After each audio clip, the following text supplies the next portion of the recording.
اب نئے مضمون کا آغاز ہوتا ہے جس کا عنوان ہے حکایت مندیل در تنور انداختن انس رضی اللہ عنہ بن مالک او ناسوختن او، یعنی حضرت انس بن مالک رضی اللہ عنہ کا رومال کو تنور میں ڈالنے اور اس کے نہ جلنے کا قصہ۔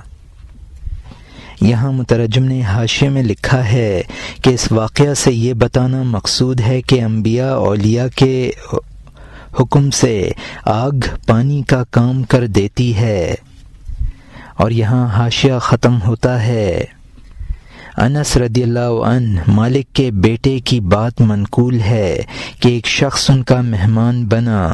اس نے بیان کیا ہے کہ کھانا کھانے کے بعد حضرت انس رضی اللہ عنہ نے دسترخوان کو پیلا دیکھا، میلا اور سنا ہوا۔ فرمایا اے لونڈی، ایک دم اس کو تنور میں ڈال دے۔ آگ بھرے تنور میں ڈال دیا۔ فوراً دسترخوان کو اس ہوش مند نے، سب مہمان اس معاملے میں حیران ہو گئے، دسترخوان کے دھوئیں کے منتظر تھے۔ تھوڑی دیر کے بعد اس نے تنور سے نکالا، پاک اور سفید، اس میل کچیل سے دور۔ لوگوں نے کہا اے معزز صحابی، وہ کیوں نہ جلا اور صاف بھی ہو گیا؟ انہوں نے کہا اس لیے کہ مصطفیٰ صلی اللہ علیہ وسلم نے ہاتھ اور منہ اس دسترخوان سے بہت پوچھا ہے۔ یہاں مترجم نے حاشیے میں لکھا ہے کہ سالن کی چکنائی وغیرہ اس دسترخوان پر لگی ہوئی تھی۔ خادمہ نے اس کو فوراً تنور میں ڈال دیا۔ حضرت انس رضی اللہ عنہ نے فرمایا چونکہ اس سے بہت سی مرتبہ حضور صلی اللہ علیہ وسلم نے ہاتھ منہ پوچھا ہے، اس لیے اس کو آگ نہیں جلا سکتی ہے۔ اور یہاں حاشیہ ختم ہوتا ہے۔ اے آگ اور عذاب سے ڈرنے والے دل، ایسے ہاتھ اور ہونٹ سے نزدیک ہو جا جب بے جان کو اس نے اتنی شرافت دے دی، عاشق کی جان کو کس قدر کشادگی دے گا۔ کعبہ کے ڈھیلے کو جب اس نے قبلہ بنا دیا، اے جان مارکہ میں مردان حق کی خاک بن جا۔ اس کے بعد انہوں نے اس خادمہ سے کہا یہ سب کچھ ہوتے ہوئے تو اپنا حال نہیں بتاتی، ان کے کہنے سے تو نے جلدی سے کیوں ڈال دیا؟ میں نے مانا کہ ان کو رازوں کا پتہ لگ گیا تھا۔ یہاں مترجم نے حاشیے میں لکھا ہے کہ جو آگ کے عذاب سے ڈرتا ہے اس کو چاہیے کہ وہ اولیاء اور علماء کی دست بوسی کر لے تاکہ آگ اس کو نہ ستائے۔ جب بے جان دسترخوان اس قدر فیض حاصل کر سکتا ہے تو اندازہ لگاؤ کہ عاشق کی جان کو کیا فیض حاصل نہ ہوگا۔ کعبہ کو باوجود اینٹ پتھر ہونے کے اس قدر عزت عطا کی گئی ہے تو انسان کو اس سے زیادہ شرافت حاصل ہو سکتی ہے۔ اب پھر اصل قصہ کی طرف رجوع کیا ہے۔ حضرت انس رضی اللہ عنہ تو اس راز سے واقف تھے، لیکن تو واقف تو نہ تھی، تو نے ان کے کہنے پر بلا تأمل دسترخوان کیوں آگ میں ڈال دیا؟ لونڈی نے جواب دیا کہ مجھے بزرگوں پر پورا بھروسہ ہے کہ وہ کوئی غلط بات نہیں کہہ سکتے۔ اور یہاں حاشیہ ختم ہوتا ہے۔ ایسا قیمتی دسترخوان اے بی بی تو نے آگ میں کیسے ڈال دیا؟ اس نے کہا مجھے بزرگوں پر اعتماد ہے، میں اللہ کے نیک بندوں سے بہت امید رکھتی ہوں۔ تہبند کیا ہوتا ہے اگر وہ مجھے کہیں بلا جھجک آگ میں چلی جا، پکے اعتقاد کی وجہ سے اندر گھس جاؤں، میں ان کے کرم سے نا امید نہیں ہوں۔ میں اپنا سر ڈال دوں، نہ صرف یہ دسترخوان، رازداں کریم کے بھروسے پر۔ اے بھائی اپنے آپ کو اس اکسیر سے رگڑ دے، مرد کے اعتقاد کی سچائی عورت کی سچائی سے کم نہ ہونی چاہیے۔ مرد کا وہ دل جو عورت کے دل سے کم ہو، وہ ایسا دل ہے جو پیٹ سے کم ہے۔ یہاں مترجم نے حاشیے میں لکھا ہے کہ چونکہ مجھے پکا اعتقاد ہے میں آگ میں کود پڑوں گی، دسترخوان تو معمولی چیز ہے، میں خود آگ میں سر گھسا دوں گی۔ مولانا رحمۃ اللہ علیہ نصیحت فرماتے ہیں کہ مردوں کا اعتقاد اس خادمہ سے کم نہ ہونا چاہیے۔ اکسیر سے یہاں مراد انبیاء اور اولیاء ہیں، اور شکم انسان کا پیٹ جو کہ ذلیل حصہ ہے۔ اور یہاں حاشیہ ختم ہوتا ہے۔ اب نئے مضمون کا آغاز ہوتا ہے جس کا عنوان ہے قصہ فریاد رسیدن رسول علیہ السلام کاروان عرب را کہ از تشنگی و بے آبی درماندہ بودند او دل بمرگ نہادہ او شطران او خلق زبان را از تشنگی بیرون انداختہ، یعنی حضور صلی اللہ علیہ وسلم کو عرب کے قافلے کی فریاد پہنچنے کا قصہ، جو پیاس سے اور پانی نہ ہونے سے عاجز ہو گیا تھا اور مرنے کے قریب تھا، اور اونٹ اور لوگ پیاس سے زبانیں باہر نکالے ہوئے تھے۔ اس وادی میں عرب کے گروہ کی مشقیں بارش کے قحط کی وجہ سے خشک ہو گئی تھیں۔ اس جنگل میں رہ گیا تھا وہ قافلہ جس نے اپنی موت کو دعوت دی تھی۔ اچانک دونوں جہان کے فریاد رس مصطفیٰ صلی اللہ علیہ وسلم مدد کے لیے راستے سے نمودار ہو گئے۔ یہاں مترجم نے حاشیے میں لکھا ہے کہ چونکہ انبیاء اور اولیاء کی صحبت کو اکسیر قرار دیا تھا، اب ایسا واقعہ بیان کرتے ہیں جس سے اس کا اکسیر ہونا ثابت کریں۔ حضور صلی اللہ علیہ وسلم کے فیض سے اس حبشی کا رنگ اور روپ بدل گیا۔ اور یہاں حاشیہ ختم ہوتا ہے۔ انہوں نے وہاں ایک بڑا قافلہ دیکھا، ریت کی گرمی اور بڑے سخت راستے پر ان کے ہونٹوں کی زبانیں لٹکی ہوئی، لوگ ریت میں ہر جانب بکھرے ہوئے۔ ان کو رحم آیا، فرمایا آگاہ جلد جاؤ، چند بار ان ٹیلوں کی جانب دوڑو کہ ایک حبشی اونٹ پر مشک لا رہا ہے، اپنے آقا کی جانب تیزی سے لے جا رہا ہے۔ اس حبشی اونٹ والے کو ماں اونٹ کے سختی سے میرے پاس لے آؤ۔ وہ تلاش کرنے والے ٹیلوں کی جانب پہنچے۔ تھوڑی دیر بعد انہوں نے ویسا ہی دیکھا، حبشی غلام ماں اونٹ کے جا رہا تھا، ہدیہ لے جانے والے کی طرح مشک بھرے ہوئے۔ انہوں نے اس سے کہا تجھے بلاتے ہیں انسانوں کے فخر، مخلوق کے بہترین اس جانب۔ اس نے کہا میں ان کو نہیں جانتا، وہ کون ہیں؟ انہوں نے کہا وہ چاند جیسے چہرے، شکر جیسی عادت والے ہیں، سید اور سردار محمد صلی اللہ علیہ وسلم جو جان کا نور ہیں، سب سے بالا اور سب سے اعلیٰ، گناہگاروں کے شفیع۔ انہوں نے ان کی اس طرح کی تعریف کی جو تھی۔ اس نے کہا ہاں وہ شاید وہی جادوگر ہے، اس نے ایک جماعت کو جادو سے مغلوب کر دیا ہے، میں اس کی جانب آدھی بالش نہ جاؤں گا۔ وہ اس کو کھینچ تان کر کے ادھر لے آئے۔ اس نے برا کہنے اور گرم مزاجی میں شور شروع کر دیا۔ یہاں مترجم نے حاشیے میں لکھا ہے کہ صحابہ نے وہ تعریف کی جو نفس الامری تھی۔ اس غلام نے کہا کہ وہ وہی شخص ہے جو جادوگر کہلاتا ہے۔ اس جادوگر نے اپنے جادو سے ایک جماعت کو اپنے تابع بنا لیا ہے۔ اور یہاں حاشیہ ختم ہوتا ہے۔ جب وہ اس کو ان معزز کے سامنے کھینچ لائے، انہوں نے فرمایا پانی پی لو اور لے بھی لو۔ انہوں نے اس مشک سے سب کو سیراب کر دیا۔ اونٹوں اور ہر شخص نے اس سے پانی پیا۔ مشک اور پکھال اس کی مشک سے بھر لی۔ آسمان کا ابر اس کے رشک سے حیران رہ گیا۔ یہ کسی نے دیکھا ہے کہ ایک پکھال سے اتنی دوزخوں کی سوزش ٹھنڈی ہو جائے؟ یہ کسی نے دیکھا ہے کہ ایک مشک پانی سے بغیر پریشانی کے اتنی مشکیں بھر جائیں؟ یہاں مترجم نے حاشیے میں لکھا ہے کہ حضور صلی اللہ علیہ وسلم نے پیاسوں سے کہا برتنوں میں بھی پانی بھر لو۔ حضور صلی اللہ علیہ وسلم کی برکت سے پانی اتنا بڑھ گیا کہ ابر کو مشکیزہ پر رشک آنے لگا۔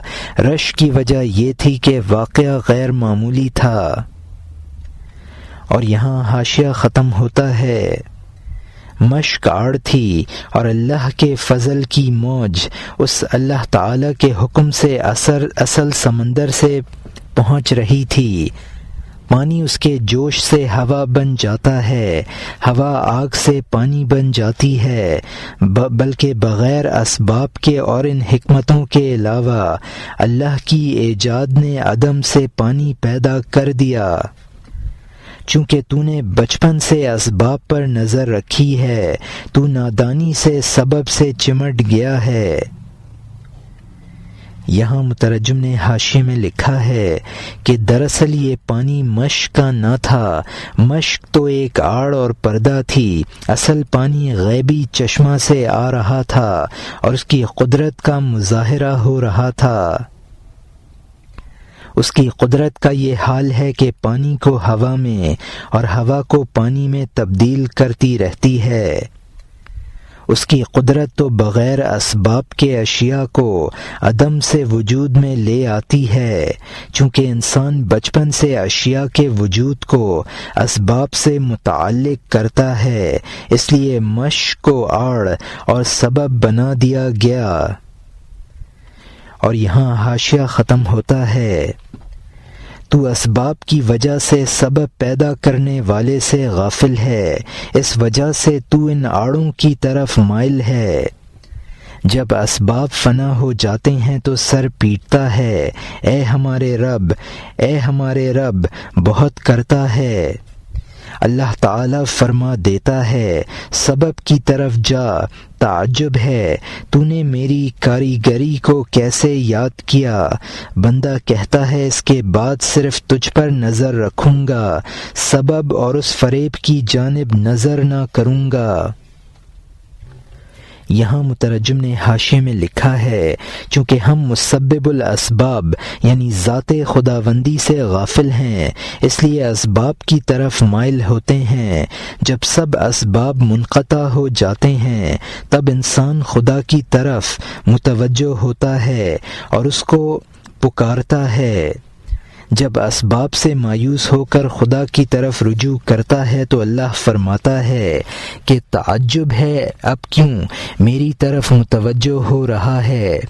بندہ کہتا ہے میری توبہ ہے، میں اب اسباب پر سہارا نہ کروں گا۔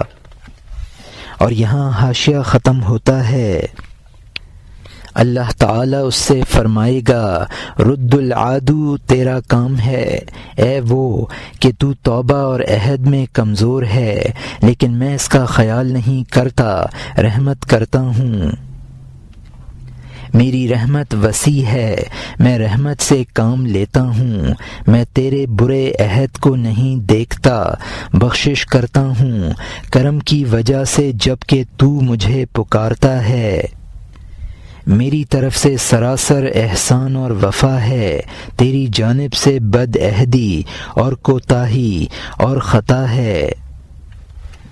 یہاں مترجم نے حاشیے میں لکھا ہے اس توبہ کرنے والے سے اللہ تعالیٰ فرماتا ہے کہ ہم جانتے ہیں انسان عہد میں بہت کمزور ہے، تو توبہ کر کے پھر وہی کرنے لگتا ہے جس سے توبہ کی تھی۔ رد العدو کا مطلب ہے کہ قرآن پاک میں ہے جہنمی کہیں گے کہ اے رب ہمیں دنیا میں لوٹا دے تو ہم نیک کام کریں گے۔ اللہ تعالی فرمائے گا اگر وہ لوٹا دیے جائیں پھر پلٹ جائیں گے۔ اللہ تعالی فرماتا ہے ہمارا کام احسان اور وفا ہے خواہ بندہ بدعہدی اور گناہ کرے۔ اور یہاں حاشیہ ختم ہوتا ہے۔ خلاصہ یہ ہے کہ تو سبب میں الجھا ہے لیکن تو معذور ہے، تو نے یہی دیکھا ہے۔ ان کے کارنامے سے قافلہ حیران ہو گیا۔ اے محمد صلی اللہ علیہ وسلم، اے دریا خصلت، یہ کیا ہے؟ آپ نے ایک چھوٹی مشق کو آڑ بنایا، آپ نے عربوں کو بھی اور کردوں کو بھی اس میں ڈبو دیا۔ یہاں مترجم نے حاشیے میں لکھا ہے کہ بات کا خلاصہ یہ ہے کہ انسان نے چونکہ اصل ذات کا مشاہدہ نہیں کیا لہٰذا اس کی اسباب سے وابستگی قابل معافی ہے۔ مشکیزے کے پانی کی کثرت کو دیکھ کر قافلہ حیران ہو گیا۔ آپ نے قافلہ والوں کو خواہ وہ عربی تھے یا کردی سب کو سیراب کر دیا۔ اور یہاں حاشیہ ختم ہوتا ہے۔ اب نئے مضمون کا آغاز ہوتا ہے جس کا عنوان ہے مشق آن غلام پرشدن از غیب بمعجزۂ رسول خدا و سپید شدن آن غلام سیاہ باذن اللہ تعالی، یعنی حضور صلی اللہ علیہ وسلم کے معجزے سے اس غلام کی مشق کا بھر جانا اور خدا کے حکم سے اس غلام کا سفید ہو جانا۔ اے غلام، اب تو اپنی مشق کو بھرا ہوا دیکھ لے تاکہ تو شکایت میں برا بھلا نہ کہے۔ وہ حبشی ان کے معجزے سے حیران ہو گیا، عیب سے اس کا ایمان اگنے لگا۔ اس نے ایک چشمہ دیکھا جو فضا سے بہہ رہا تھا، اس کی مشق اس کی آڑ بن گئی تھی۔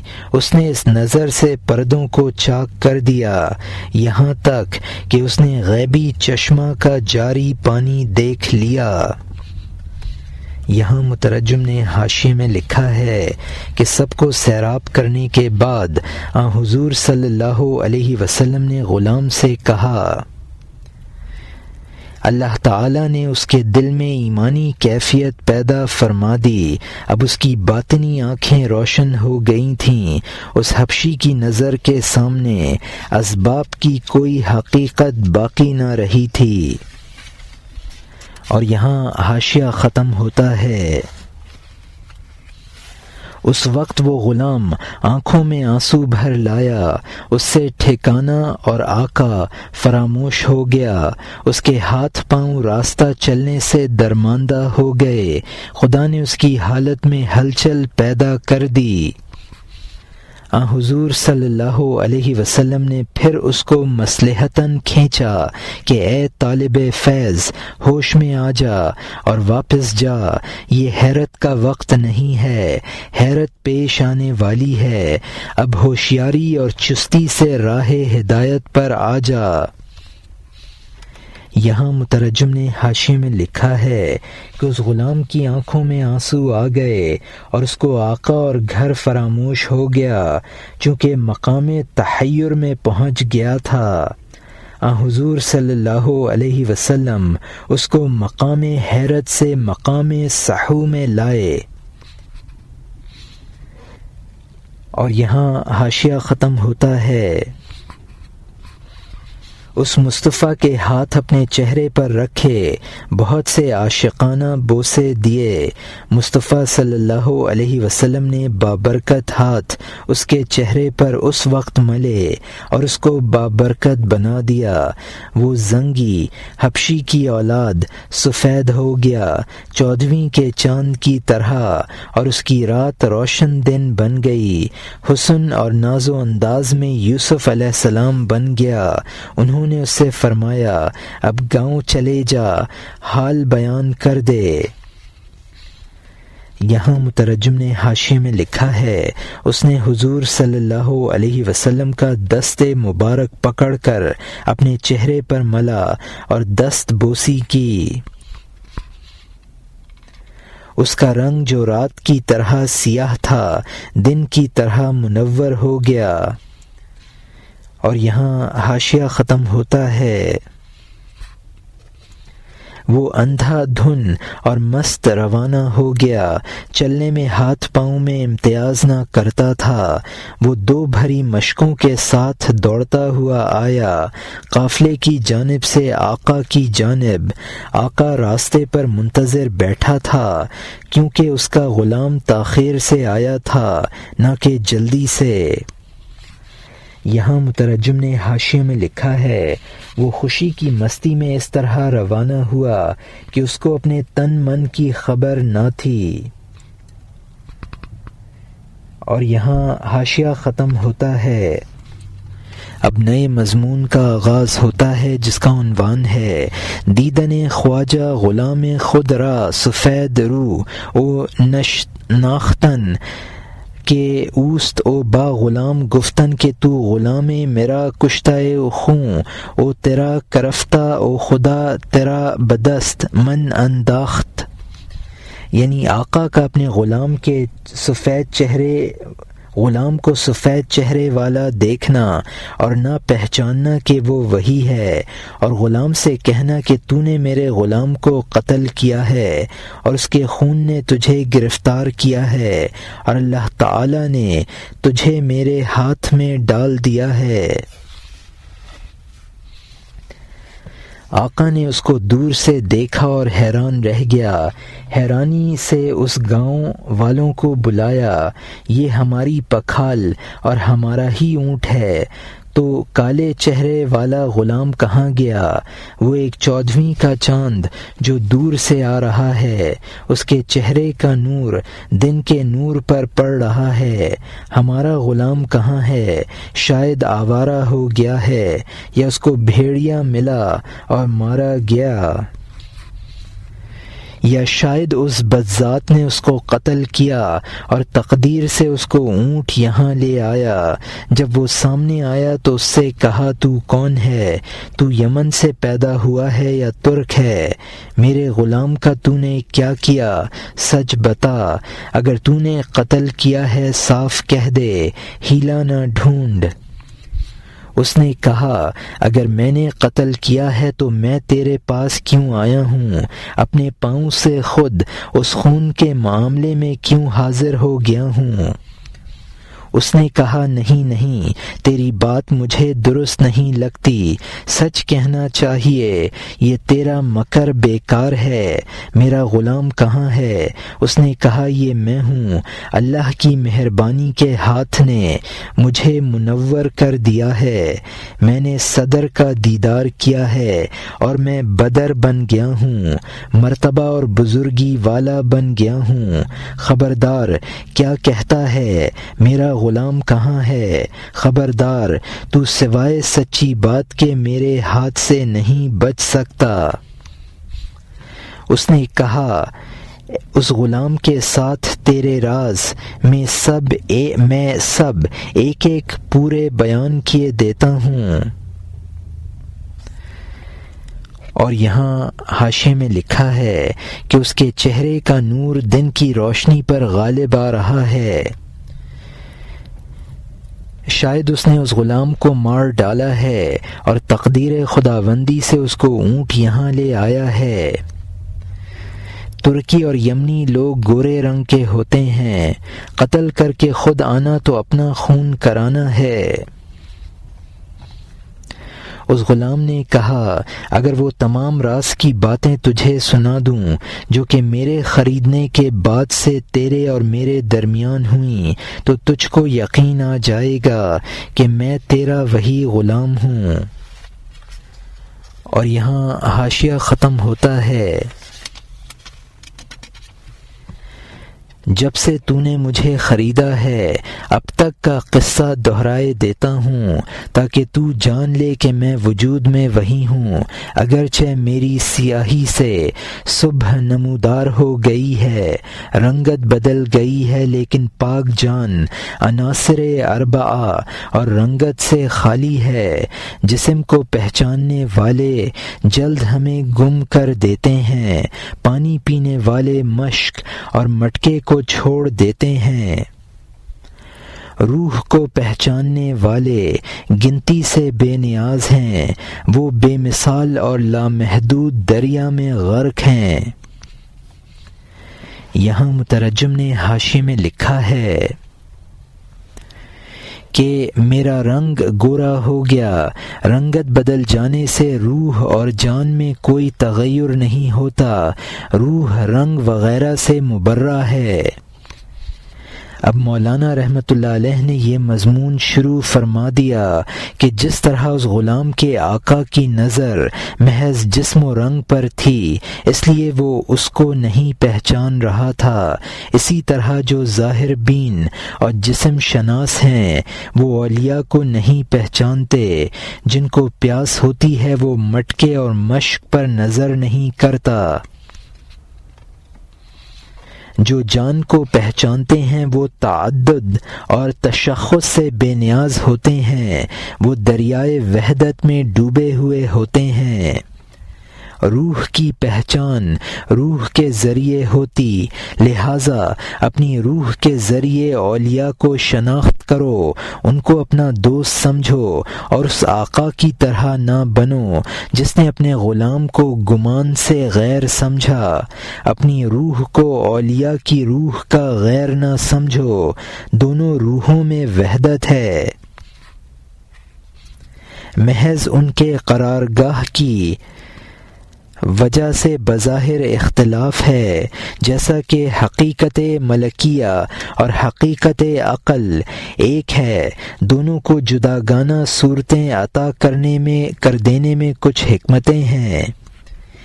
حقیقت ملکیہ نے بالوں پر اختیار کر لیے، لہٰذا اس میں پرواز کی قوت آ گئی، عقل نے ادراک حقائق کی شان و شوکت حاصل کر لی۔ اور یہاں حاشیہ ختم ہوتا ہے، روح بن جا اور روح کی راہ سے روح کو پہچان، مشاہدہ کا یار بن، گماں کا پابند نہ ہو، فرشتے اور عقل کی طرح جو ایک رشتہ میں منسلک ہیں، حکمت کی وجہ سے دو صورتوں کے بن گئے ہیں، چونکہ فرشتے اور عقل ایک اصل سے ہیں، دم اور سر کی طرح ایک دوسرے کے پیچھے ہیں۔ فرشتے نے پرند کی طرح بال اور پر اختیار کر لیے، اس عقل نے پردوں کو چھوڑا اور شان و شوکت پائی، لا محالہ دونوں ایک دوسرے کے مددگار بنے، دونوں بخوبی ایک دوسرے کے رو پشت بن گئے۔ فرشتے بھی اور عقل بھی خدا کا ادراک کرنے والے ہیں، لہٰذا دونوں آدم علیہ السلام کے مددگار اور سجدہ کرنے والے ہیں۔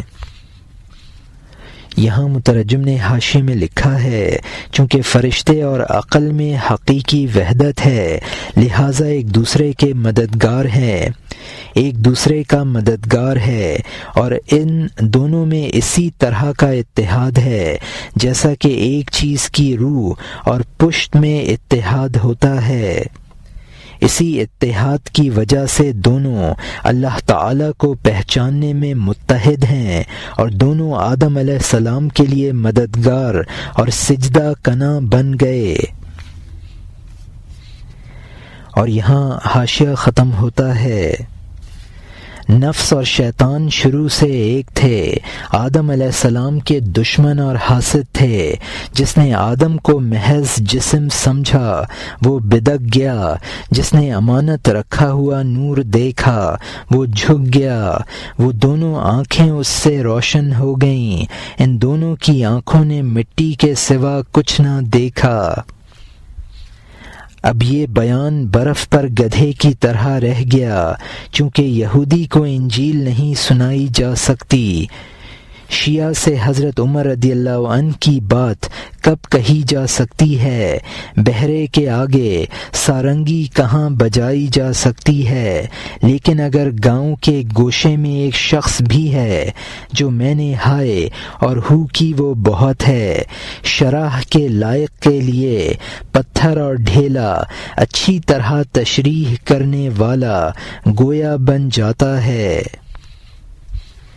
یہاں مترجم نے حاشیے میں لکھا ہے کہ جس طرح فرشتے اور عقل میں اتحاد ہے، اسی طرح نفس اور شیطان میں اتحاد ہے، اسی لیے دونوں آدم علیہ السلام کے دشمن اور حاسد بنے۔ نفس اور شیطان نے حضرت آدم علیہ السلام کا صرف جسم دیکھا تو سجدے سے انکار کر دیا، عقل اور فرشتے نے ان کے نور باطنی کو دیکھا تو ان کے سامنے جھک گئے، عقل اور فرشتے کی آنکھیں اس نور سے روشن ہو گئیں، نفس اور شیطان کی آنکھوں نے صرف مٹی دیکھی۔ عقل اور فرشتہ کی وحدت اور شیطان اور نفس کی وحدت کا بیان نہیں ہو سکا، چونکہ تم اس کے سمجھنے کے اہل نہیں ہو۔ تمہارے سامنے اس بیان کی تشریح ایسی ہی ہے جیسا کہ یہودی کے سامنے انجیل کی تلاوت یا شیعہ کے سامنے حضرت عمر رضی اللہ عنہ کے فضائل کا بیان یا بہرے کے سامنے سارنگی بجانا۔ کسی میں اہلیت ہے تو اسی مجمل بیان سے شرح و تفصیل سمجھ جائے گا۔ جو مجمل باتیں میں نے کہہ دی ہیں وہ اس کے لیے کافی ہیں۔ جو تفصیل اور تشریح کا مستحق اور اہل ہوتا ہے وہ تو بے زبان چیزوں کو دیکھ کر ان کے حقائق کا ادراک کر لیتا ہے۔ اصل چیز استحقاق اور طلب و حاجت ہے، اگر وہ موجود ہے تو خود تفصیل ہو جاتی ہے۔ آگے مولانا رحمۃ اللہ علیہ نے اسی مضمون کو واضح کیا ہے اور یہاں حاشیہ ختم ہوتا ہے۔ اب نئے مضمون کا آغاز ہوتا ہے جس کا عنوان ہے در بیان آن کا حق تعالی ہر چہ دادو آفرید از سماوات و ارض او اعیان او اعراض ہمارا با استدعا او حاجت افرید او خود را محتاج چیزیں دیگر باید کردن تا بد حد کہ امن یجیب المضطر اذ دعاء و استرار گواہ استحقاق ست، یعنی اس بیان میں کہ اللہ تعالیٰ نے جو کچھ پیدا فرمایا ہے، آسمان و زمین اور جوہر اور عرض سب درخواست اور حاجت کی بنا پر پیدا کیے ہیں، اور اپنے آپ کو دوسری چیزوں کا محتاج بنانا چاہیے تاکہ وہ عطا کرے، کیونکہ ان سے فرمایا ہے امن یجیب المضطر اذا دعا، یعنی کون ہے جو مجبور کی دعا سنے جبکہ وہ اس کو پکارے، اور مجبوری کو اس نے مستحق ہونے کا گواہ بنایا ہے۔ وہ حضرت مریم علیہ السلام کی نیاز مندی اور درد تھا کہ ایسے بچے نے بات کرنی شروع کر دی، ان کے جز نے بغیر ان کے کہے ان کے لیے گفتگو کی، تیرا ہر جز پوشیدہ طور پر بولنے والا ہے۔ یہاں مترجم نے حاشیے میں لکھا ہے کہ حضرت مریم علیہ السلام کو حاجت اور ضرورت ہوئی تو اللہ نے بچے کے ذریعے تشریح کرا دی، اور حضرت عیسیٰ علیہ السلام گہوارہ میں ان کی پاک دامنی کے شاہد بن گئے۔ جس طرح حضرت عیسیٰ علیہ السلام مریم علیہ السلام کے جزو بدن تھے اور گواہ بنے، اسی طرح تمہارا ہر جز تمہارا گواہ ہے۔ قیامت میں تمہارے اعضاء تمہارے افعال کی گواہی دیں گے۔ اور یہاں حاشیہ ختم ہوتا ہے اے غلام تیرے ہاتھ پاؤں گواہ بنیں گے، تو انکار کے کتنے ہاتھ پاؤں لگائے گا؟ اگر تو تشریح اور گفتگو کا مستحق نہیں ہے، بولنے والے کی قوت ناطقہ نے تجھے دیکھا اور وہ سوئی، جو کچھ اگا ہے محتاج کے لیے اگا ہے، تاکہ طلبگار ہر وہ چیز پالے جس کو وہ ڈھونڈے۔ حق تعالی نے جو ان آسمانوں کو پیدا کیا حاجتیں پوری کرنے کے لیے پیدا کیا۔ جو جستجو کرتا ہے بالآخر پا لیتا ہے، اس کا سرمایہ اور رحم کی جڑ درد ہے۔ جہاں درد ہوتا ہے دوا وہاں پہنچتی ہے، جہاں فقر ہوتا ہے سامان وہاں پہنچتا ہے، جہاں اشکال ہوتا ہے جواب وہاں جاتا ہے، جہاں کھیتی ہے پانی وہاں پہنچتا ہے۔ یہاں مترجم نے حاشیے میں لکھا ہے، اگر تو تشریح کا مستحق نہیں ہے تو بڑے سے بڑا مقرر بھی سست پڑ جائے گا اور تشریح نہ کرے گا۔ اللہ تعالیٰ نے جو کچھ پیدا فرمایا ہے وہ مخلوق کی ضرورت پوری کرنے کے لیے بنایا ہے۔ آسمانوں کی تخلیق بھی مخلوق کی ضرورت اور احتیاج کی وجہ سے ہے، جبکہ تمام چیزوں کی تخلیق احتیاج کی وجہ سے ہے، تو جو بھی محتاج ہوگا اور اس میں طلب ہوگی وہ ضرور مقصود حاصل کر لے گا۔ رحمت کی اصل اور سرمایہ انسان کا درد ہے۔ جہاں ضرورت ہوتی ہے وہاں ضرورت کی چیز پہنچ جاتی ہے، درد ہو تو دوا حاصل ہو جاتی ہے، فقیر ہو تو سامان مل جاتا ہے، جواب اشکال کے پاس پہنچ جاتا ہے اور پانی کھیتی کے پاس پہنچتا ہے۔ اور یہاں حاشیہ ختم ہوتا ہے، پانی کی تلاش نہ کر، پیاس پیدا کر تاکہ تیرے اوپر اور نیچے سے پانی جوش دے۔ جب تک نرم گلے والا بچہ پیدا نہیں ہوتا اس کا دودھ پستان سے کہاں جاری ہوتا ہے۔ جا اس نشیب و فراز میں دوڑ تاکہ تو پیاسا بنے اور حرارت میں پھنسے۔ اس کے بعد ہوا کی بھیڑ کی آواز سے اے معزز تو نہر کے پانی کی آواز سنے گا۔ تیری ضرورت گھاس سے کم نہ ہونی چاہیے، تو پانی لیتا ہے اور اس کو اس کی جانب لے جاتا ہے۔ یہاں مترجم نے حاشیے میں لکھا ہے کہ پانی کی تلاش نہ کر، پیاس پیدا کر، پانی خود بخود تیرے پاس پہنچ جائے گا۔ جب بچہ پیدا ہو جاتا ہے اور اس کو دودھ کی ضرورت ہوتی ہے تو قدرت اس کی ماں کے پستان میں دودھ پیدا فرما دیتی ہے۔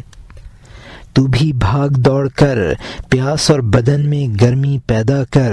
جب ضرورت پیدا کرے گا غیب سے پانی کی آواز آنے لگے گی۔ غرض کے مطلوب کی فکر میں نہ پڑو، اس کی حاجت پیدا کرو، مطلوب خود حاصل ہو جائے گا۔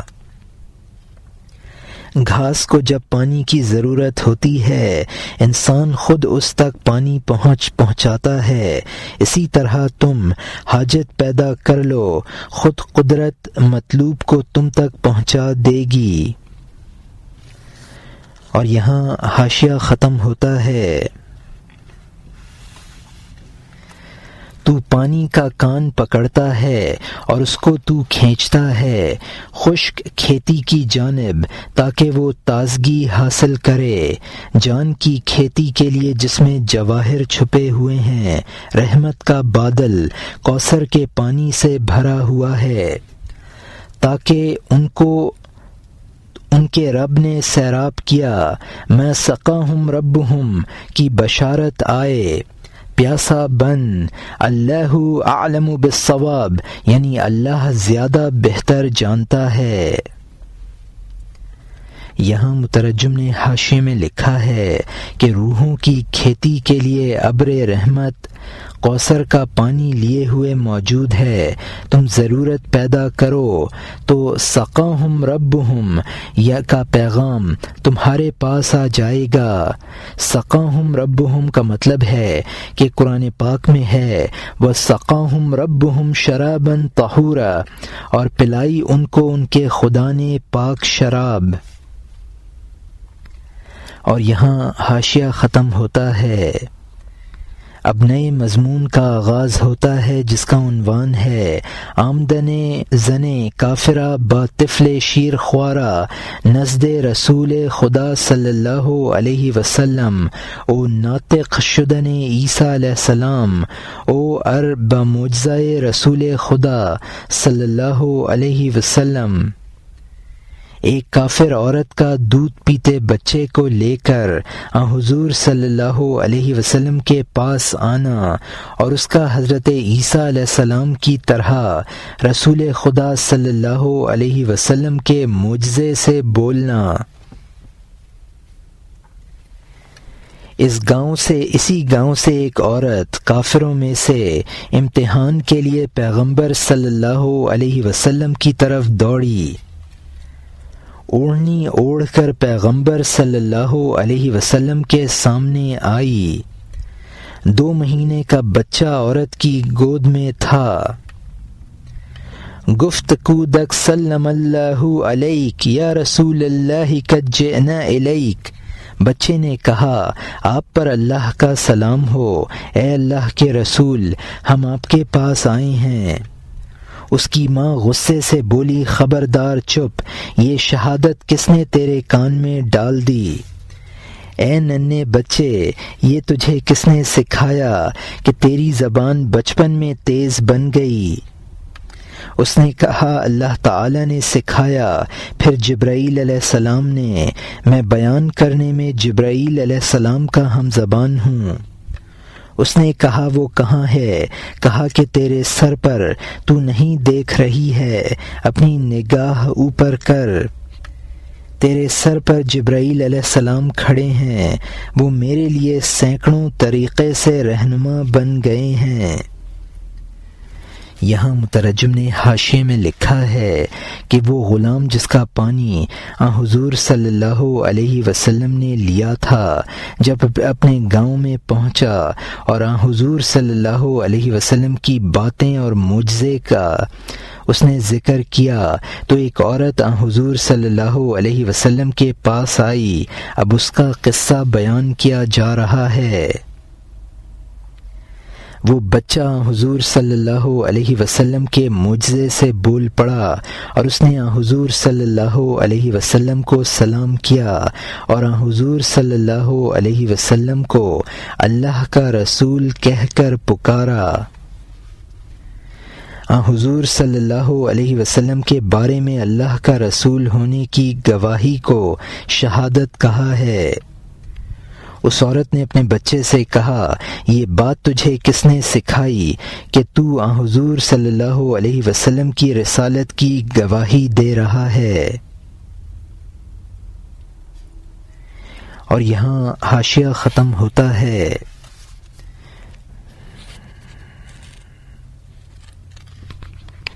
اس نے کہا تو دیکھ رہا ہے؟ کہا کہ ہاں، تیرے سر پر مکمل 14ویں کے چاند کی طرح چمک رہے ہیں۔ وہ مجھے رسول صلی اللہ علیہ وسلم کی صفات بتا رہے ہیں، اس بلندی کے ذریعے وہ مجھے پستی سے چھڑا رہے ہیں۔ پھر رسول صلی اللہ علیہ وسلم نے اس سے فرمایا اے دودھ پیتے بچے، صاف بتا تیرا کیا نام ہے؟ اور فرما بردار ہوا۔ اس نے کہا اور فرما بردار بن۔ اس نے کہا اللہ کے نزدیک میرا نام عبدالعزیز ہے، ان چند نالائقوں کے نزدیک عبدالعزیٰ ہے۔ میں عزیٰ سے پاک بیزار اور بری ہوں، اس ذات کی قسم جس نے آپ کو پیغمبری دی ہے۔ 14ویں رات کے چاند جیسے 2 مہینے کے بچے نے صدر نشینوں کی طرح پوری تقریر کی۔ پھر اسی وقت جنت سے حنوت آئی، یہاں تک کہ بچہ اور ماں نے خوشبو سونگھی۔ دونوں خوشبو کے زوال کے ڈر سے کہہ رہے تھے اس حنوت کی خوشبو پر جان دے دینا بہتر ہے۔ وہ جس کی تعریف خود شہنشاہ کرے، بے جان و جاندار اس پر سینکڑوں شادیانے بجاتے ہیں۔ وہ جس کی تعریف کرنے والا اللہ تعالی ہو، بے جان اور جاندار اس کی سینکڑوں تصدیقیں کرتے ہیں۔ وہ جس کا خدا نگہبان ہو، پرند اور مچھلی اس کے پہرے دار ہوتے ہیں۔ اور یہاں مترجم نے حاشیے میں لکھا ہے کہ حنوت ایک مرکب خوشبو ہے، یعنی ان کو خوشبو اس قدر پسند آئی کہ اس کے ختم ہو جانے کے ڈر سے جان دینے پر آمادہ ہو گئے۔ جس ذات کی خدا تعریف فرمائے، دنیا کی ہر چیز اس کی تعریف کی تصدیق کرتی ہے۔ اور یہاں حاشیہ ختم ہوتا ہے۔ اب نئے مضمون کا آغاز ہوتا ہے جس کا عنوان ہے ربودن عقاب موزۂ رسول علیہ السلام را او بردن بہوا او نگوں کردن او از موزہ مارے سیاہ افتادن، یعنی باز کا حضور صلی اللہ علیہ وسلم کے موزے کو ہوا میں لے اڑنا اور اوندھا کرنا اور موزے سے سیاہ سانپ گرنا۔ لوگ اسی انتظار میں تھے کہ اذان کی آواز اونچائی سے مصطفیٰ صلی اللہ علیہ وسلم نے سنی، پانی مانگا اور تازہ وضو کیا، اس ٹھنڈے پانی سے ہاتھ اور منہ دھویا، دونوں پاؤں دھوئے اور موزے کا ارادہ کیا۔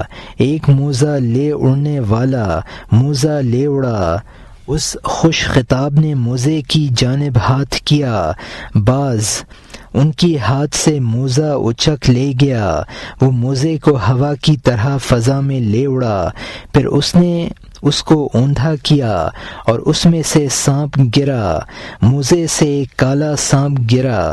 اس مہربانی کی وجہ سے باز آپ کا خیر خواہ بنا۔ پھر باز اس موزے کو واپس لایا، بولا ہاں لے لیجئے اور نماز کو جائیے، میں نے یہ گستاخی مجبوراً کی، میں ادب کی وجہ سے ٹوٹی ہوئی شاخ رکھتا ہوں، افسوس اس پر جو گستاخی سے پاؤں رکھے بغیر ضرورت کے، جب کہ اس کو خواہش نفسانی فتویٰ دے دے۔ پھر رسول صلی اللہ علیہ وسلم نے اس کا شکریہ ادا کیا اور فرمایا ہم یہ ظلم سمجھے اور وہ وفاداری تھی۔ تو موزہ اچک لے گیا اور میں بگڑا، تو نے غم ہٹایا اور میں غمگین ہوا۔ اگرچہ اللہ تعالی نے ہمیں ہر غیب دکھا دیا ہے، لیکن دل اس وقت اپنے میں مشغول تھا۔ اس نے کہا یہ بات آپ سے بعید ہے کیونکہ آپ غفلت سے مبرہ ہیں، میں غیب کو دیکھنا بھی، میرا غیب کو دیکھ لینا بھی آپ کا پرتو ہے۔ یہاں مترجم نے حاشیے میں لکھا ہے کہ حضور صلی اللہ علیہ وسلم کے دل میں نماز کے لیے الہام ہوا یا مؤذن کی اذان سنی، موزہ پہننے کا ارادہ کیا، عقاب کا موزہ اچک لے جانا، اس گستاخی کی وجہ سے شرمندہ ہو کر مرجھا گیا ہوں، جیسا کہ ٹوٹی ہوئی شاخ مرجھا جاتی ہے۔ ضرورت کے وقت گستاخی قابل گرفت نہیں ہے، نفسانی خواہش سے گستاخی افسوسناک ہے۔ حضور صلی اللہ علیہ وسلم کی غفلت خود بینی کی وجہ سے نہیں ہو سکتی، بلکہ تنزل اختیاری کی وجہ سے تھی، تنزل اختیاری کی وجہ سے تھی۔ مجھ پر موزے میں سانپ کے ہونے کا انکشاف آپ کے کشف کا عکس اور پرتو ہے۔ اور یہاں حاشیہ ختم ہوتا ہے، میں فضا سے موزے میں سانپ دیکھ لوں یہ میرا کام نہیں ہے، اے مصطفیٰ صلی اللہ علیہ وسلم یہ آپ کا پرتو ہے، نورانی پرتو پورا روشن ہوتا ہے، ظلمانی پرتو بالکل بھٹی ہوتا ہے، اللہ کے نیک بندے کا پرتو بالکل نور ہوتا ہے، بیگانے کا پرتو بالکل اندھا بن جاتا ہے۔ ہر شخص کے پرتو کو سمجھ لے، اے جان دیکھ لے تو کس جنس کے پہلو میں بیٹھنا چاہ رہا ہے۔ یہاں مترجم نے حاشیے میں لکھا ہے کہ اولیاء اللہ کی صحبت سے کشف باطنی حاصل ہوتا ہے۔ تاریک دل لوگوں کی صحبت دل کو بے نور بنا دیتی ہے۔ اللہ کے نیک بندوں کا پرتو نورانی ہوتا ہے اور خدا سے بیگانوں کا پرتو ظلمانی ہوتا ہے۔ اور یہاں حاشیہ ختم ہوتا ہے، اب نئے مضمون کا آغاز ہوتا ہے جس کا عنوان ہے وجہ عبرت گرفتن ازیں حکایت او یقین دانستن ان مع العسر یسرا، یعنی اس حکایت سے عبرت حاصل کرنے کا پہلو اور یقینی طور پر جاننا کہ تنگی کے ساتھ سہولت ہے۔ اے جان تیرے لیے یہ قصہ باعث عبرت ہے تاکہ تو اللہ تعالیٰ کے فیصلے پر راضی ہو جائے، تاکہ تو ہوشیار اور نیک گمان بن جائے۔ جب تو اچانک کوئی برا واقعہ دیکھے، دوسرے اس کے ڈر سے پیلے پڑ جائیں، تو نفع اور نقصان کے وقت پھول کی طرح کھلے، کیونکہ اگر تو پھول کی پتیاں کر دے وہ مسکرانا نہیں چھوڑتا ہے اور نہ مرجھائے گا۔ وہ کہتا ہے میں کانٹے سے غم میں کیوں پڑوں، میں نے اپنی مسکراہٹ کانٹے سے لی ہے۔ قضا کی وجہ سے جو چیز تجھ سے گم ہو جائے تو یقین کر لے کہ اس نے تجھے مصیبت سے نجات دی ہے۔ مت تصوف قال وجدان الفرح فی الفواد عند اتیان التراح، تصوف کیا ہے؟ کہا خوشی محسوس کرنا دل میں رنج آنے کے وقت۔ اس سزا کو وہ باز سمجھ لے جو ان نیک خصلت سے موزہ اڑا لے گیا۔ تاکہ آپ کے پاؤں کو سانپ کے زخم سے بچائے۔ قابل مبارکباد ہے وہ عقل جو بے غبار ہے۔ یہاں مترجم نے حاشیے میں لکھا ہے کہ موزے کے واقعہ سے یہ نصیحت حاصل کرنی چاہیے کہ انسان کی پریشانی راحت کا سبب بنتی ہے۔ اچانک جو حادثہ پیش آئے اس سے اللہ کے ساتھ بدگمانی نہ کرنی چاہیے۔ عام لوگوں کے لیے جو واقعہ پریشانی کا سبب بنے اس کو بھی تو خندہ پیشانی سے قبول کر لے۔ اگر پھول کی پتیاں علیحدہ علیحدہ بھی کر دی جائیں تو اس کی مسکراہٹ ختم نہ ہوگی۔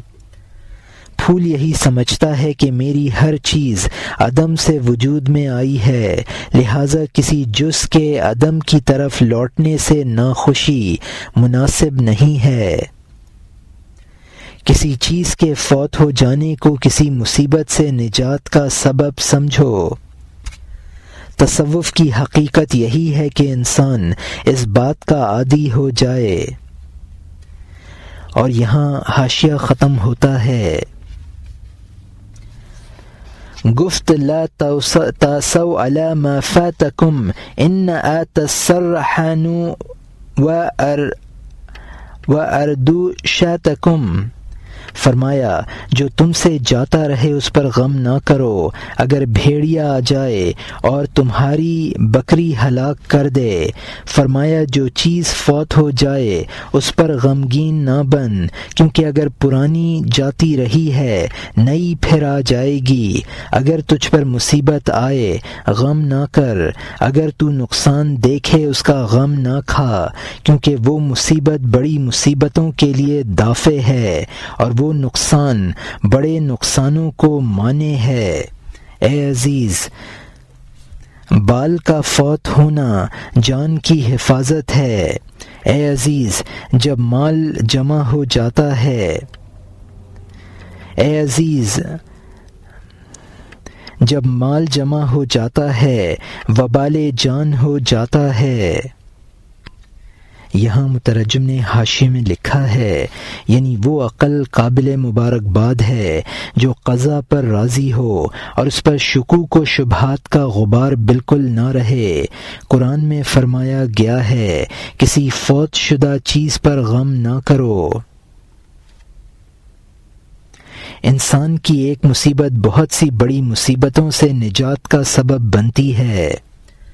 مال کی تباہی جان کی راحت کا سبب بن جاتی ہے۔ اور یہاں حاشیہ ختم ہوتا ہے۔ حضرت موسیٰ علیہ السلام سے اب نئے مضمون کا آغاز ہوتا ہے جس کا عنوان ہے استدعائے عام مرد از موسیٰ علیہ السلام زبان بہائم او طیور او قبول کردن موسیٰ علیہ السلام با امر حق، یعنی حضرت موسیٰ علیہ السلام سے ایک شخص کا چوپایوں اور پرندوں کی زبان سیکھنے کی درخواست اور ان کا اللہ تعالی کی اجازت سے اس کو قبول کر لینا۔ ایک نوجوان نے حضرت موسیٰ علیہ السلام سے عرض کیا کہ مجھے جانوروں کی زبان سکھا دیجیے، ہو سکتا ہے کہ حیوانات اور درندوں کی آواز سے اللہ کے دین میں کوئی عبرت حاصل کر لوں۔ چونکہ تمام اولاد آدم علیہ السلام کی زبانیں روٹی اور پانی اور مکر کے لیے ہیں، ہو سکتا ہے کہ حیوانات کا کوئی دوسرا معمول ہو مرنے کے وقت کی تدبیر کا۔ حضرت موسیٰ علیہ السلام نے فرمایا جا اس ہوس سے درگزر کر کیونکہ یہ آگے اور پیچھے بہت سے خطرے رکھتا ہے۔ یہاں مترجم نے حاشیے میں لکھا ہے کہ اس قصہ سے یہ ثابت کیا ہے کہ مال تباہ ہونے سے جان بچی ورنہ جان کی ہلاکت ہوتی۔ جانوروں کی زبان سیکھنے والے نے کہا کہ انسانوں کی تمام باتیں تو دنیا داری کی ہیں، شاید جانوروں کی باتیں آخرت سے متعلق ہوں تو میں ان سے عبرت حاصل کر لوں گا۔ اور یہاں حاشیہ ختم ہوتا ہے۔ عبرت اور آگاہی خدا سے مانگ، نہ کتاب اور گفتگو اور حروف اور ہونٹوں سے۔ وہ اس روکنے سے اور زیادہ سرگرم ہو گیا، روکنے سے انسان اور مصر ہو جاتا ہے۔ اس نے کہا اے موسیٰ، جب سے آپ کا نور نمودار ہوا ہے جو کچھ بھی تھا اس نے آپ سے کچھ پایا، اس مقصد سے مجھے محروم کرنا اے سخی آپ کی مہربانی کے مناسب نہیں ہے۔ اس وقت آپ اللہ تعالی کے نائب ہیں، اگر آپ مجھے منع کریں گے تو مایوسی ہوگی۔ یہاں مترجم نے حاشیے میں لکھا ہے کہ عبرت کتاب اور گفتگو سے حاصل نہیں ہوتی، یہ خدا کا عطیہ ہے، اللہ سے مانگ۔ حضرت موسیٰ علیہ السلام کے انکار سے اس کا اصرار اور بڑھ گیا، اس لیے کہ یہی انسانی مزاج ہے۔ وہ حضرت موسیٰ علیہ السلام سے اصرار میں یہ باتیں کہنے لگا۔ اور یہاں حاشیہ ختم ہوتا ہے۔ حضرت موسیٰ علیہ السلام نے فرمایا اے خدا، اس بھولے انسان کو شاید ملعون شیطان نے اس کو بہکایا ہے،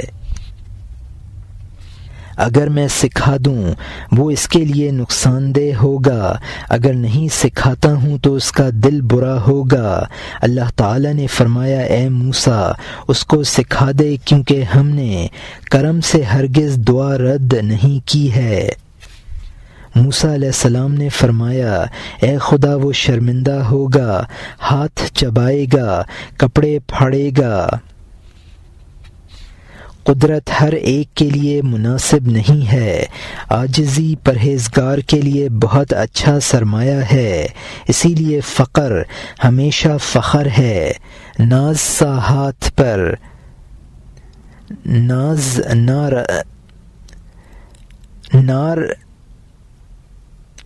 ناز سا ہاتھ پر پرہیزگاری میں رہتا ہے۔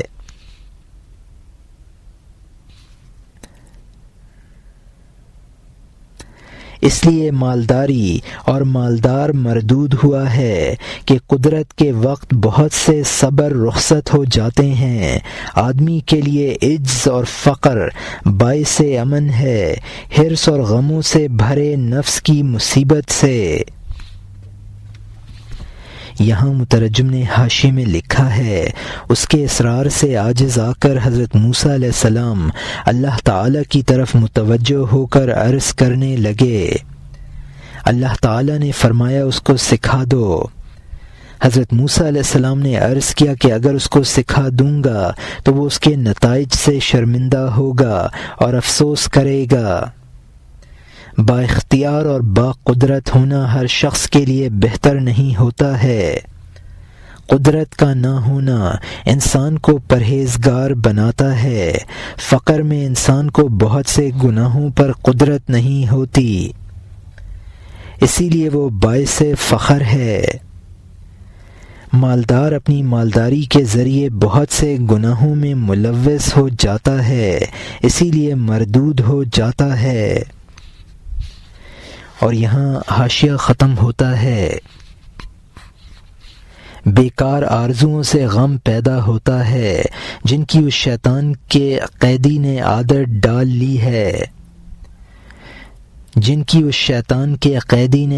ڈال لی ہے، مٹی کھانے والے کو مٹی کی تمنا ہوتی ہے، اس بیچارے کو گلقند گوارا نہیں ہوتا ہے۔ یہاں مترجم نے حاشیے میں لکھا ہے کہ مالدار میں غلط قسم کی تمنائیں پیدا ہو جاتی ہیں جن سے وہ فکر میں مبتلا رہتا ہے، اور اس کی عادت ایسی بگڑ جاتی ہے کہ صحیح چیز اس کو موافق ہی نہیں آتی۔ یعنی اب تو وہ جانوروں کی باتیں سمجھنے سے عاجز ہے، اس کو قدرت اور اختیار عطا کر دے۔ انسان کا اختیار ہی اس کو جزا اور سزا کا مستحق بناتا ہے۔ مستر کے فعل کا کوئی اعتبار نہیں ہے۔ عبادات میں چونکہ بندہ کے اختیار کو دخل ہے، اس لیے اس میں خوبی ہے۔ آسمان کی گردش اضطراری ہے، لہٰذا نہ اس پر ثواب کا ترتب ہے نہ عقاب کا۔ اللہ تعالیٰ جس وقت محاسبہ کرے گا تو انسان کے اختیاری افعال کا محاسبہ ہوگا۔ اور یہاں حاشیہ ختم ہوتا ہے۔ اب نئے مضمون کا آغاز ہوتا ہے جس کا عنوان ہے وہی آمدن از حق تعالی بموسیٰ علیہ السلام کے بباس موش چیزے کے استدعامی کند باز راں ازاں، یعنی اللہ تعالیٰ کی جانب سے حضرت موسیٰ علیہ السلام کو وحی آنا کہ اس کو کچھ تھوڑا سا سکھا دو جس کی وہ درخواست کرتا ہے۔ اللہ تعالیٰ نے فرمایا تو اس کی مراد پوری کر دے، اختیار میں اس کا ہاتھ کھول دے۔ اختیار عبادت کی نمک ہے، ورنہ بغیر ارادہ کے یہ آسمان بھی طواف کر رہا ہے۔ اس کی گردش کا نہ ثواب ہے نہ عذاب ہے، کیونکہ حساب کے وقت اختیار معیار ہے۔ تمام عالم خود تسبیح پڑھنے والے ہیں، لیکن وہ جبری تسبیح اجر کا سبب نہیں ہے۔ اس کے ہاتھ میں تلوار دے دے، اس کا عجز ختم کر دے تاکہ وہ غازی بنے یا ڈاکو۔ اختیار کی وجہ سے بنی آدم کرمنا کا مصداق بنا۔ اس کا نصف شہد کی مکھی نصف سانپ ہے۔ مومن شہد کی مکھی کی طرح شہد کی کان ہیں، کافر زہر کی کان میں سانپ کی طرح ہیں۔ کیونکہ مومن نے اچھے بوٹے کھائے ہیں، یہاں تک کہ شہد کی مکھی کی طرح اس کا لعاب آب حیات بنا ہے۔ یہاں مترجم نے حاشیے میں لکھا ہے کہ کائنات میں سے ہر چیز اللہ کی تسبیح خواں ہے، لیکن ان کی اضطراری تسبیح ہے، لہٰذا اس پر ان کو کوئی ثواب نہ ملے گا۔ جب تک انسان کے پاس تلوار نہ ہو وہ نہ غازی بن سکتا ہے نہ ڈاکو، مل جائے تو پھر غازی ہونے کا ثواب یا ڈاکو ہونے کا عذاب مرتب ہوگا۔ انسان کو کرمنا کی فضیلت اسی لیے حاصل ہوئی ہے کہ اس میں برائی کی بھی قدرت ہے اور بھلائی کی بھی۔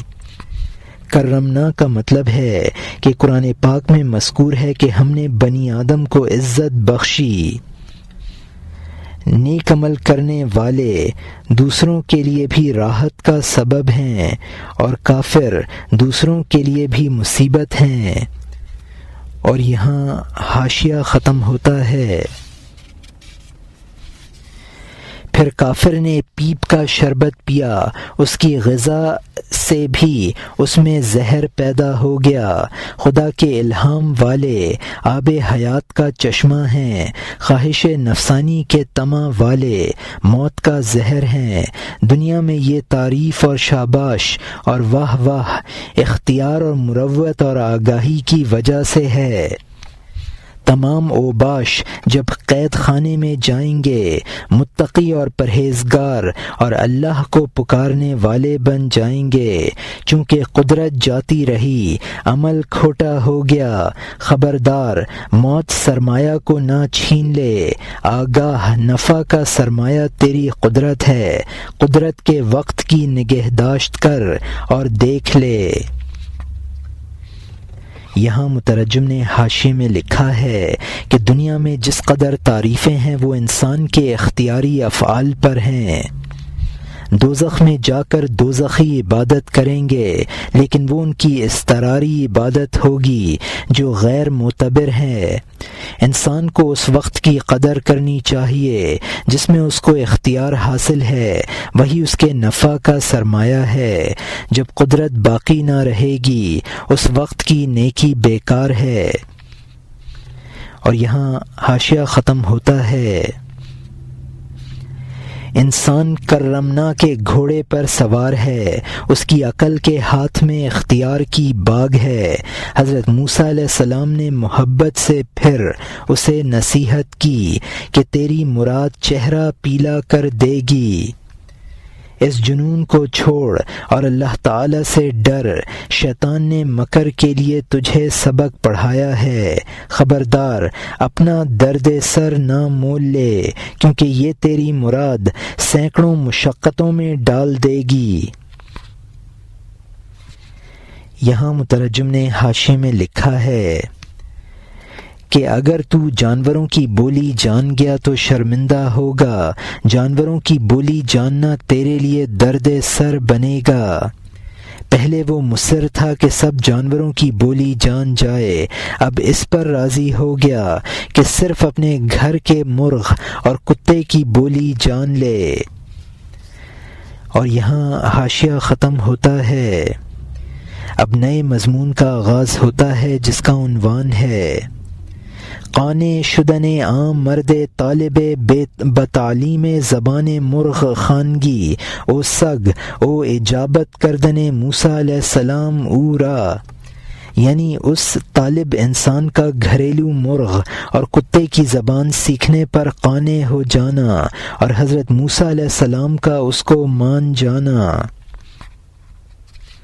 اس نے کہا کم از کم کتے کی بولی جو دروازے پر ہے، گھریلو مرغ کی بولی جو پردار ہے۔ حضرت موسیٰ علیہ السلام نے فرمایا ہاں تو جان لے گا۔ اس اللہ سے اجازت آ گئی، ان دونوں کی بولی تجھے معلوم ہو جائے گی۔ صبح کو آزمائش کے لیے وہ چوکھٹ پر منتظر کھڑا ہو گیا۔ خادمہ نے دسترخوان جھاڑا اور گرا، باسی روٹی کا ٹکڑا، کھانے کا بقیہ، مرغ اس کو گروی چیز کی طرح اچک لے گیا۔ کتے نے کہا جا، تو نے ہم پر ظلم کیا، تو گیہوں کا دانہ کھا سکتا ہے اور میں وطن میں دانہ کھانے سے عاجز ہوں۔ گیہوں اور جو اور باقی دانے اے مست تو کھا سکتا ہے اور میں نہیں کھا سکتا۔ یہ روٹی کا ٹکڑا جو ہمارا حصہ ہے، اتنے کو بھی تو کتوں سے اچک لیتا ہے۔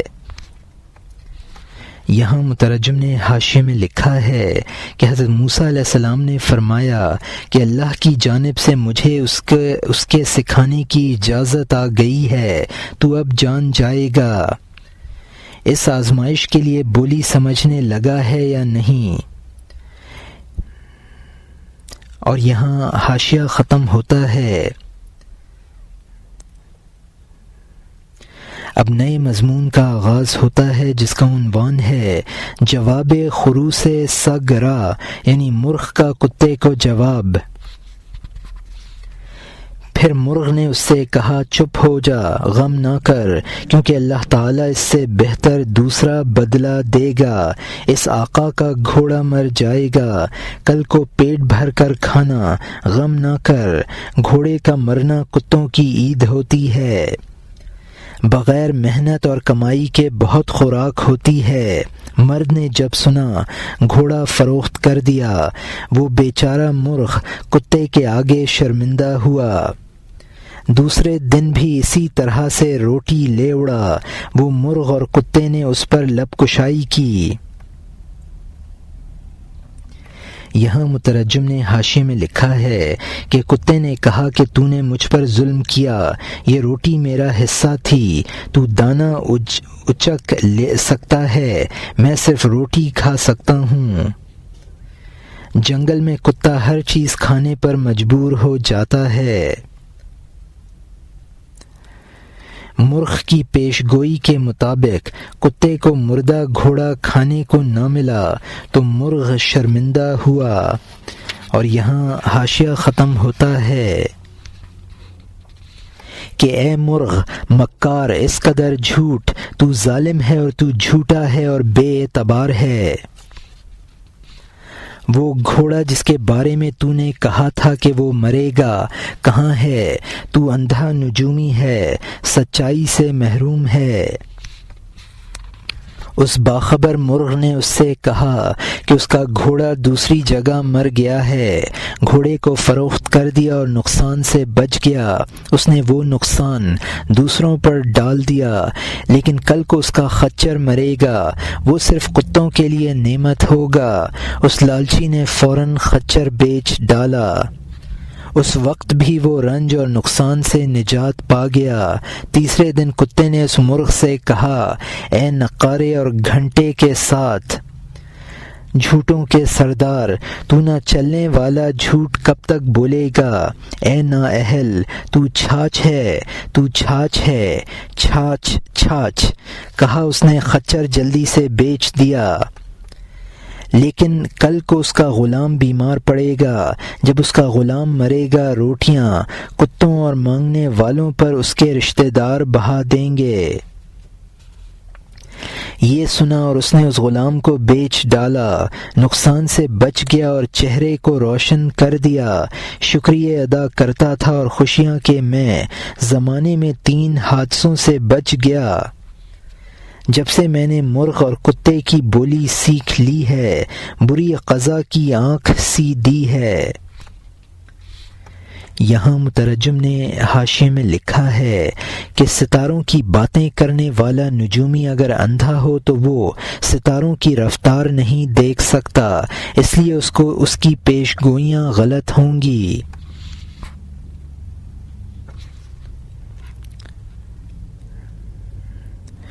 گھوڑے، خچر اور غلام کا نقصان کو سہ واقعہ کہا ہے۔ اب بری تقدیر میرا کچھ نہیں بگاڑ سکتی، اس مرد نے کہا۔ اور یہاں حاشیہ ختم ہوتا ہے۔